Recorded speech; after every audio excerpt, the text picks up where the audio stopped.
Alright guys, this is our first recap of everything we've done so far, but mainly the pods. So we're going to go through the interviews and we'll ask each other. Mainly me and Ollie will talk about some of the different ones we've interviewed, our favourite ones, or well, not favourite ones, but some memorable moments from it. Yeah. And then Ruben, you'll give us always a contrasting opinion to what's really going on. yeah, exactly. Yeah, the pessimistic view. But I will start with you. Give me top of your head most memorable moment for the pod. To be honest, there have been a lot. I think Ken's was really interesting, simply from the fact that it was, the first non-tennis pod. But also there was a lot of correlation between methods between all of them. Yeah. That's nothing new, but again, to kind of hear it and have that reinforced is an experience to behold, really. Yeah, I think there was a reoccurring message there of it's just hard work and daily commitment to their profession, whatever it was. Yeah. I think that was the key.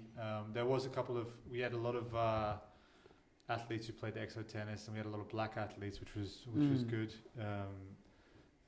I think for me, probably one of the fun ones was talking to Chris about meeting Jamie Foxx. That was funny. That was a really good one. That was odd. Yeah. That was actually. We picked it up at the right time, I think. I know. And I think we all love Jamie Foxx, but his story with tennis. I showed you that Graham Norton one about how he was, he used to talk about the old school players and his dad got him into tennis, which is nice. And I think that's what's good about the sport because, we all played in different countries, but I think tennis is sort of a sport where it's still viewed, and we'll probably touch on this later down, it's still viewed as very elitist. Unfortunately, it is still good now. And Yes. it won't. I don't think that will change. You can make it accessible to become really, really good. But on that point, it's looked at it that way, but I think it could change to being that sport that went from being only played by the privileged to switching that conversation to being the sport that actually could be played by everyone without losing that hardship to the sport, that uniqueness to the sport. You can play your whole life. Yeah, that's it. 5 to 95. That's what they always tell me about tennis. You can play tennis from 5 to 95. Yeah. And that you can still get that learning that we have appreciated from the sport. But the obvious question after that is, how would you go about that?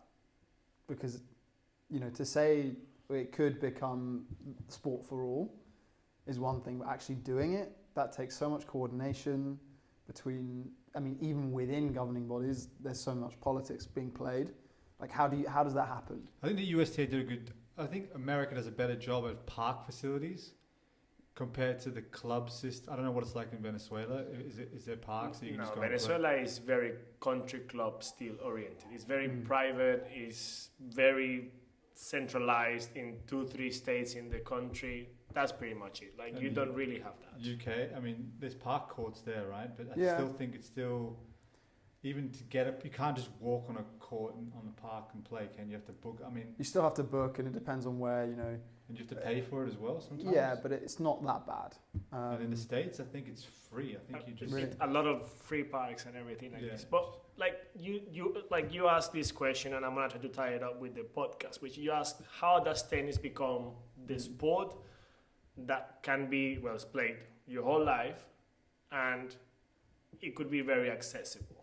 And I think you guys are doing something which I find amazing, which is opening a fresh look or a different look about tennis. It's a different conversation about, forget the technique, the winning, the losing, the tours. That's everybody talking about this. It's and this is where I think tennis, it has to be smart as a sport brand on how it presents itself.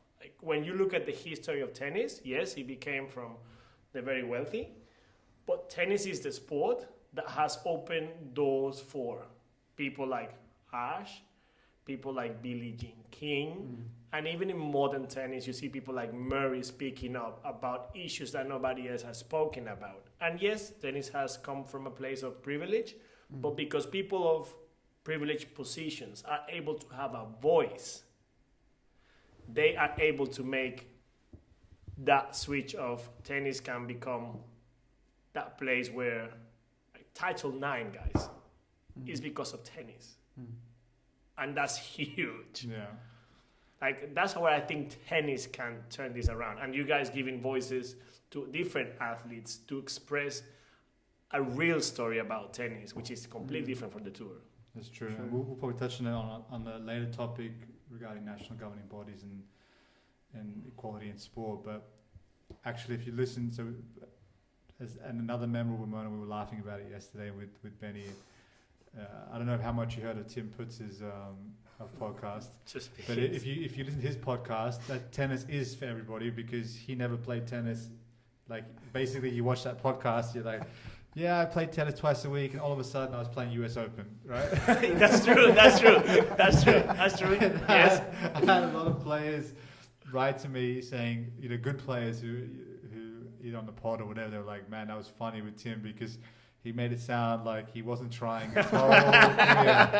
When he goes like, yeah, I mean, I wasn't really into it, and then I was like, I don't know what to do. I'll just play on the tour, and then suddenly I went from like 600 to 180, and I played qualifying. I know, and it happened quickly as well. Yeah. And there he is, there, Putzi. And some of the guys were saying like the journeymen who have been traveling around the world trying to get 1 point.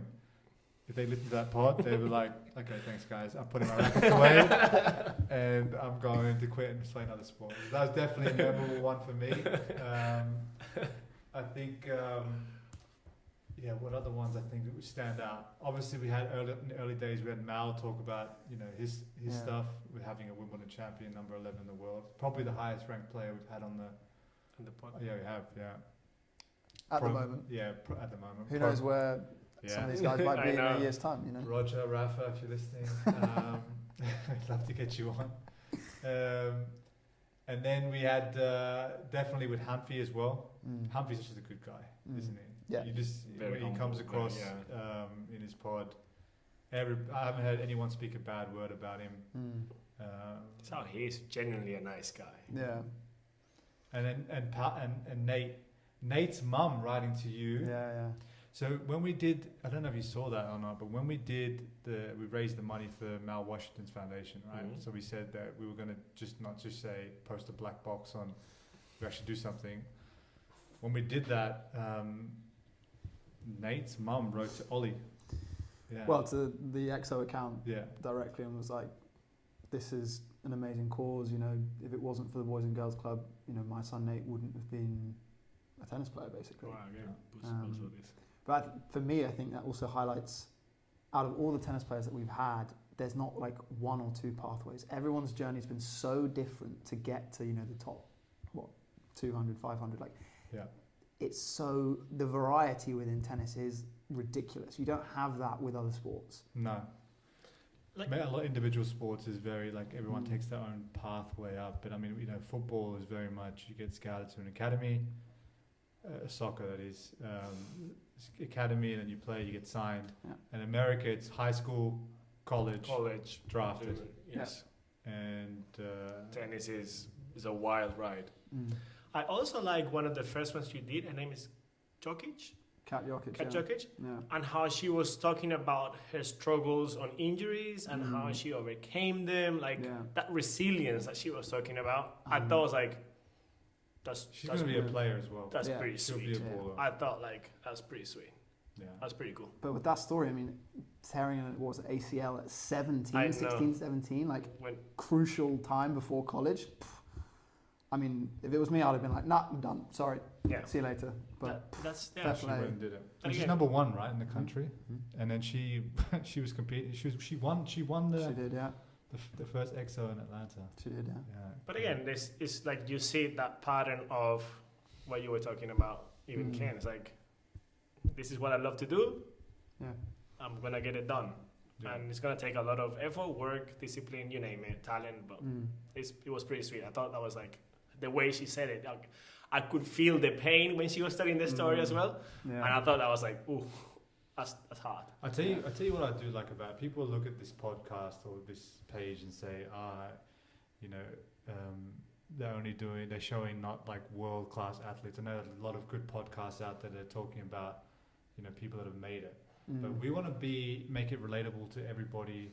So we've shown people like Kat who's playing college is successful, but you don't know if she's going to be a pro and make money out of it. Nate never, he played doubles and got a pretty high doubles ranking. Yeah.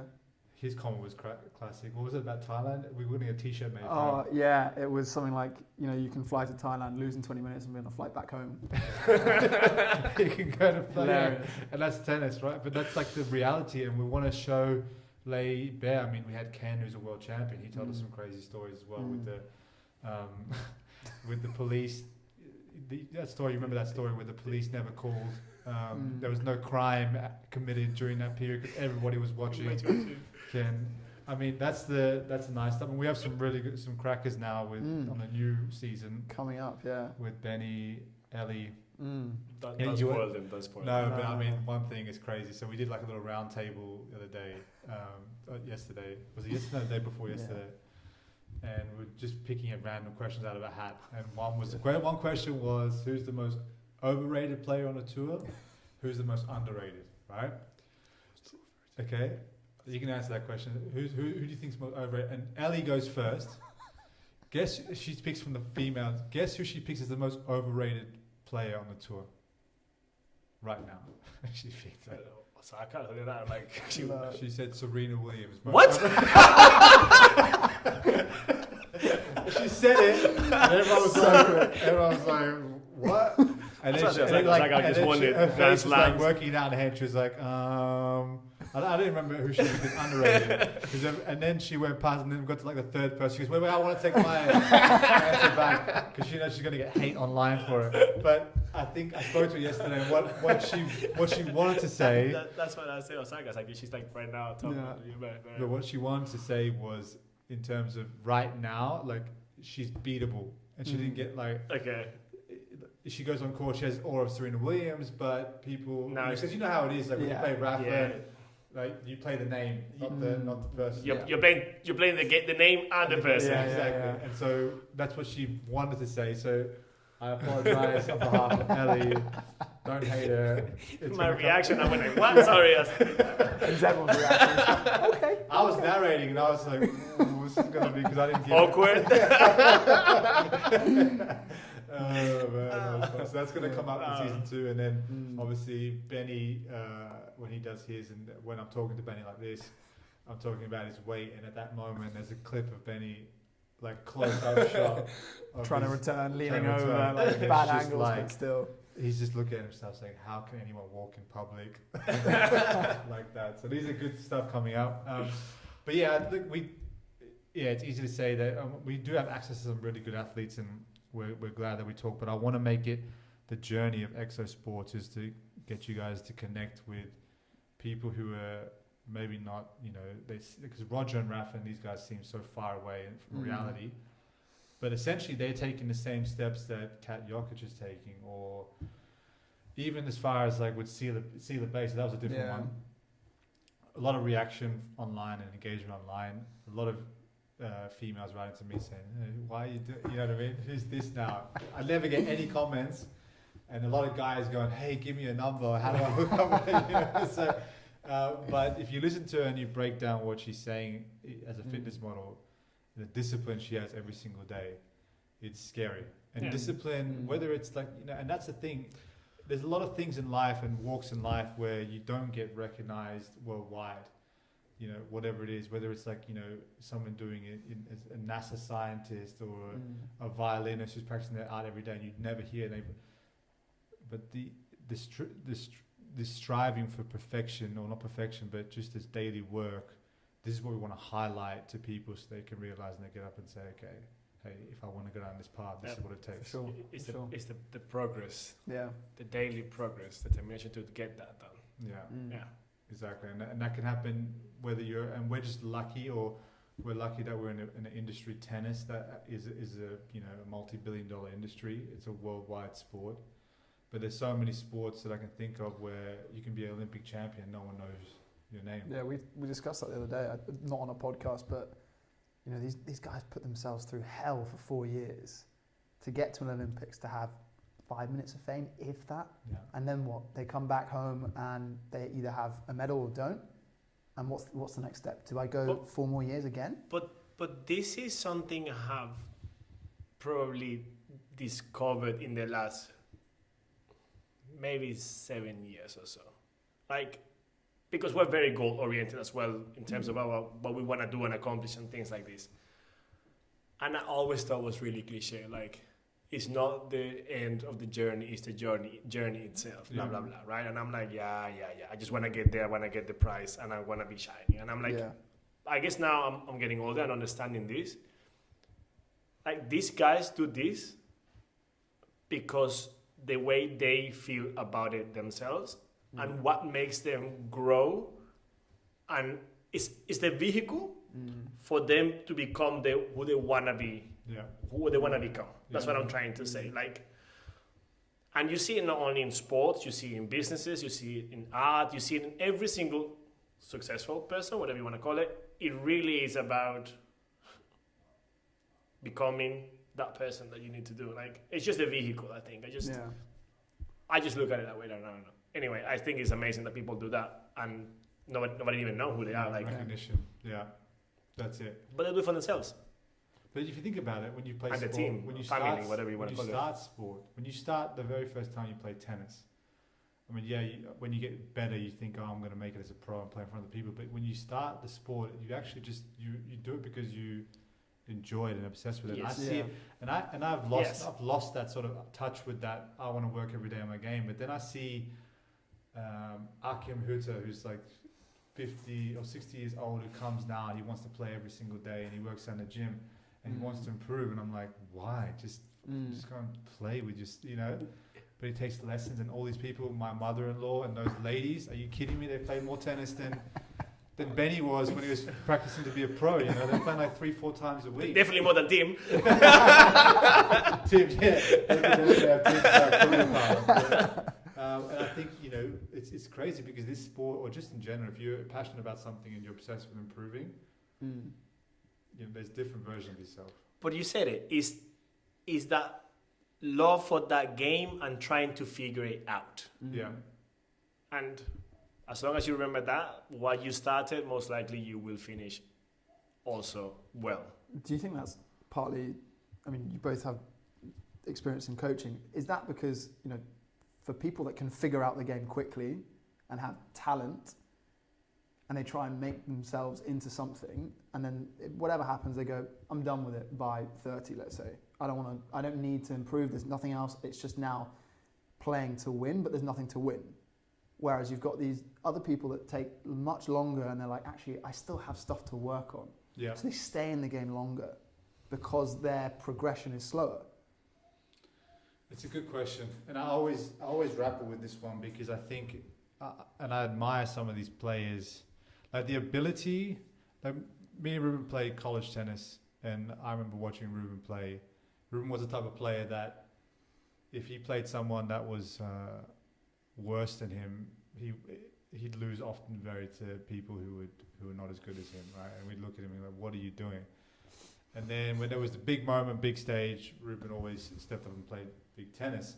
And I think you look at that and it's admirable because it's all in the head. And I look at it where you get to that point where you're competing and you're not scared to win. You're playing to win, right? And this sort of like and I think the best players share that, where they're not pushing the ball and afraid to lose. They're going to win. I admire someone like a Benny Hassan, who his mentality, he looks at players and because he's super talented, he just thinks they're all shit. I mean, there's very few players. We talked about, he thinks Roger's good. He thinks Rafa's good. And then he thinks the rest of the guys, like, because he judges it on the feeling, and he says like his version of what talent is different. But that mentality to say, you're 300 now, but you can get to 100, and you look at players that are because it can for some people. For me, for instance, I saw that, and I played my first future at 17. It was so strong. It was when they switched from satellites to futures, so it became so strong. So the number one seed in qualies was like 400 ATP, so it was strong. And I looked at that, and I played. I needed a wild card to get into qualies, and I think I won a first round and lost to the guy at the number one seed. And I thought to myself, I'm so far away. And then in my head, I didn't really go like, and I was done, you know. And then I said, okay, I'm going to call. I played a few more, but I came here, beat a couple of guys who were like 800, and I was struggling against guys who were like from their come down from tennis in Europe. And my mentality then was, okay, I'm never, if I can't beat them, I'm never going to make it. Yeah. Whereas some players look and go, okay, I lost them now, but I can do that. I can beat, and I can go on that journey and keep going. And we're seeing these results like Altmaier. That's a perfect example. Yeah. I mean, this guy. Okay, he was injured, then he came and played exo tennis. He was competing close with some of the guys here. I mean, they're all seeing it now. But I mean, exo tennis is slightly different circumstances. You know, it's post Corona. Exactly. You know, hasn't been working out, training that much. You know, everyone was still a bit rusty. Exactly, but then he goes and plays the German series, and he loses in that. He plays close match. Like, it's not as if he's like winning against. He was playing guys like 600-700 and losing some sets, whatever. And now, but I must admit, I mean, I had a conversation with Danny in the office. It was just the two of us, and he's telling me about his move to Buenos Aires, why he did it, how he felt that he needed to change the training environment, and he found out the right person for him. And he looked at me straight in the eye. He says, I know where I'm going, and I'm going to get there. And I looked at him, and I'm like, by now I know not to judge, not to try to say anything, and I'm like, good for you. Yeah. I wish you the best. But I'm thinking really back in my head, like biased. I'm like, but I'm seeing you play these guys now. I know everyone is rusty. I know everyone's coming out, but like, you're not cracking that ball so clean or playing or moving so well that I'm like, I can see it. Humphrey was a class above.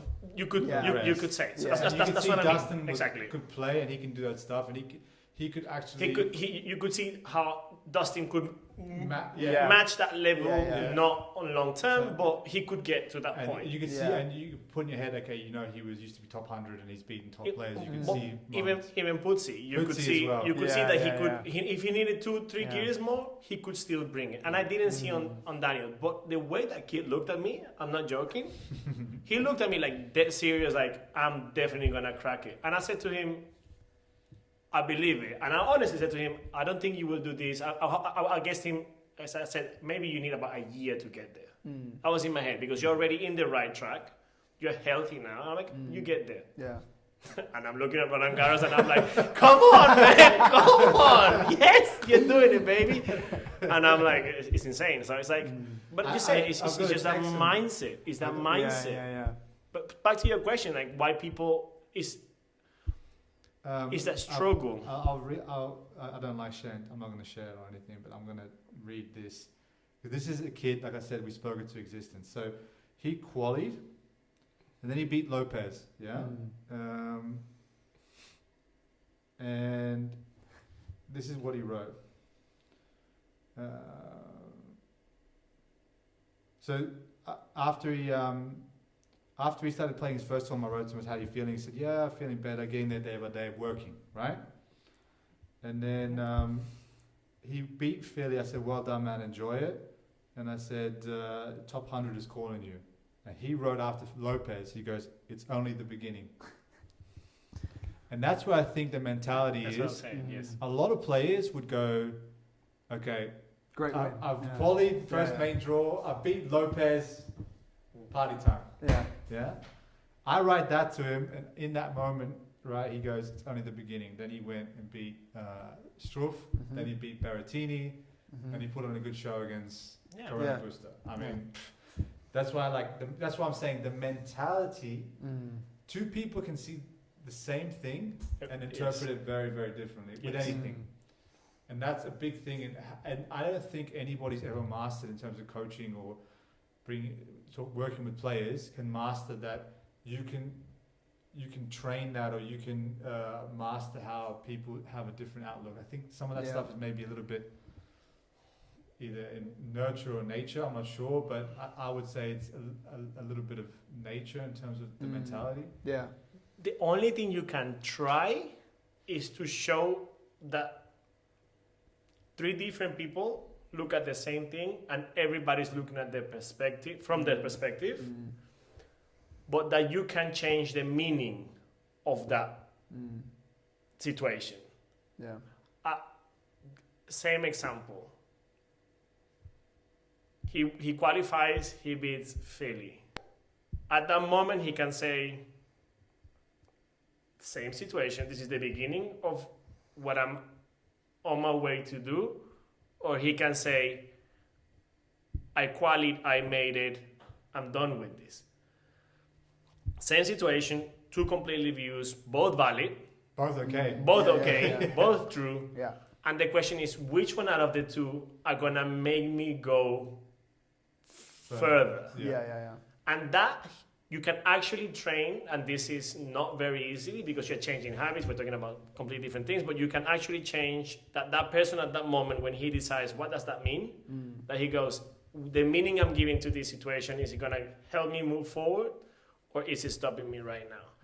And I don't know if you can really teach this, but you can definitely try to explain these ideas and repeat them and repeat them and repeat them and repeat them until somebody hopefully gets it. Yeah. But that kid has it. I mean, he's driven. Yeah, you can see it in his eyes, and you can see it when he talks. When he came the first time and did that session here. But all the people that you have interviewed are driven. Yes. I mean, we're not talking about in anybody else's eyes. These guys are successful. Like, even if they don't make the number 1 in the world, which is only one person gonna make it. Like, these guys are top college players. Like these are successful people, yes, right? Yeah. But even among successful people, levels. Is right? Yeah. Sure. Always levels. There's levels to this game. Yes. It's like in finance or money. I've got 10 million. I'm rich. This guy's got 100. This guy's got 1 billion. Yeah. You know, levels. Yes. Brad Howard. Exactly. It's true. Brad and Jane Howard. Great But example. back to that question, because I'm gonna back to it. You say, why some people quit, some people try? Is it talent? Is it like the struggle? That I think it has to do with also where in your life you are. Like, if you still have that desire to go, you know what, I'm at a pretty good level already.